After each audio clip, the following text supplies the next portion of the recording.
اللہ اکبر جل شانہ. سب لوگ جو ہیں وہ جھکے آپ کے آگے.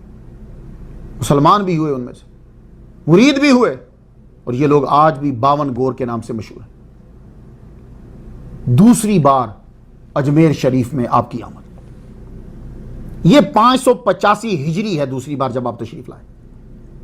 اگر یہ تاریخ ٹھیک ہے تو اس وقت سید احمد بدیع الدین زندہ شاہ مدار رحمۃ اللہ کی عمر 343 سال تھی, اور خواجہ معین الدین اجمیری چشتی رحمۃ اللہ علیہ کی عمر 49 سال تھی. اس بار جب آپ اجمیر میں تشریف لائے, آپ نے کوکیلا پہاڑی پر چلا شروع کیا. خواجہ صاحب کو معلوم ہوا آپ کا. خواجہ صاحب خواجہ معین الدین اجمیری چشتی رحمۃ اللہ علیہ آپ سے ملنے کے لیے آئے. 343 سال اس وقت عمر ہے قطب شاہ مدار رحمۃ اللہ علیہ کی, تو کیا آپ ولیوں سے یہ توقع کریں گے کہ وہ اپنے بڑے سے ملنے نہیں جائیں گے؟ نہیں, ایسا نہیں یار. ولی ہوتا ہے جی, وہ مولوی نہیں ہوتا, عام آدمی نہیں ہوتا, وہ اخلاقیات کا پیکر ہوتا ہے. آپ گئے. اس بار شاہ مدار رحمۃ اللہ علیہ نے کوکیلا پہاڑی پر جو چلا کیا تھا, خواجہ اجمیری ملنے آئے. 3 دن اور 3 رات آپ کے ساتھ خواجہ معین الدین اجمیری چشتی رحمۃ اللہ علیہ نے گزارے شاہ مدار کے ساتھ. کیونکہ یہاں کا جو ماحول تھا نا ہندوستان کا, وہ یہ تھا کہ یہ اسی کو بڑا سمجھتے تھے, پاورفل سمجھتے تھے, کہ جو چلے کرتا ہے, جو اپنا سانس بند کر لیتا ہے. تو اولیاء کرام نے کہا کہ ہم تو سچے ہیں, جب یہ اسی کو مان رہے ہیں تو ان کو اسلام کی تبلیغ اس ذریعے سے کرتے ہیں. تو جو جوگی ہوتے تھے وہ پریشان ہو جاتے تھے اولیاء کرام کے چلوں سے, کیونکہ ان کے پاس تو اللہ تعالیٰ کی مدد ہوتی تھی.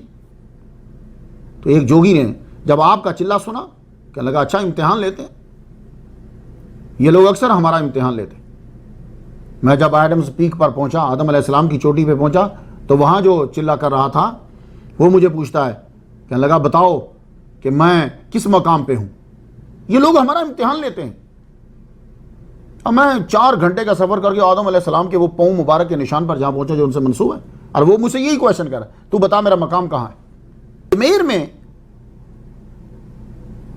جب آپ چلا کر رہے تھے تو ایک جوگی نے کیا کیا کہ آپ کو نیچا دکھانے کے لیے, کہیں لوگوں کی نظر ہی کوئی نہیں ہے, اس نے لوہے کے دانے چنے کا رنگ کر کے اس کے اوپر وہ لے کر گیا, ساتھ اپنے بندے بھی لے گیا, کہ دیکھو جب یہ دانے اٹھا کر منہ میں ڈالنے لگے گا تو تم سارے ہنسنا مذاق اڑانا. لے کر گیا. اور جو ہی اس نے وہ رنگ کیے ہوئے ہیں, وہ لوہے کے دانے, وہ لوہے کے بال جو ہیں آپ کے سامنے رکھے, جی آپ کے لیے چنے لایا ہوں.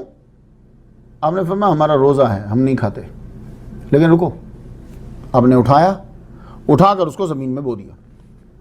زمین میں بویا, اسی وقت اس کے سامنے وہ چنا ہی اگا, وہ چنا ہی اگا. یہ اس آدمی کا دیکھنا تھا, وہ قدموں میں گر گیا چکی.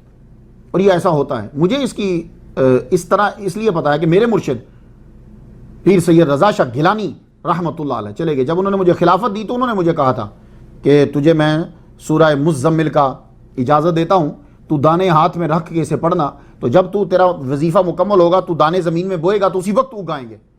تو میں نے عرض کی مرشد مجھے یہ چیزوں میں پڑھوں گا تو میں تبلیغ نہیں کر سکوں گا, یہ میں پھر شبدہ بازیوں میں ان چیزوں میں چلا جاؤں گا تو میرا اصل رک جائے گا. وہ بڑے مسکرائے, میرا جواب سن کر بڑے ہنسے. تو مجھے اس سے اندازہ ہے کہ یہ ایک مقام ہوتا ہے کہ تم چیز کو بو اور چیز اگ جائے. تو یار قطب مدار کے تو در کے سگ جو ہیں ان کے پاؤں کے برابر بھی میں نہیں ہوں, وہ تو قطب المدار ہیں. ہم تو دانا بوئیں گے تو دانا اگے گا نا, انہوں نے لوہا بویا اور وہ دانا بن گیا, ہائے ہائے ہائے, وہ چنا بن گیا. سبحان اللہ, یہ ہے قطب المدار. جوگی قدموں میں گرا, مسلمان ہوا. تو اجمیر میں, راجستھان میں اسلام پھیلانے والے جو بانیان ہیں ان کی جب لسٹ تیار کرو گے تو جو پہلے نام آئیں گے ان میں قطب المدار کا نام ضرور لکھنا پڑے گا آپ لوگوں کو.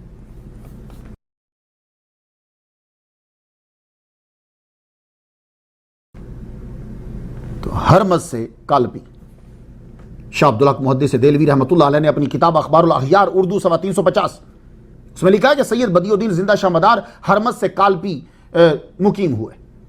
یہ کالپی قدیم دور میں اسے کالپ دیو کی کالپی کہتے تھے, یہ اس کا نام تھا.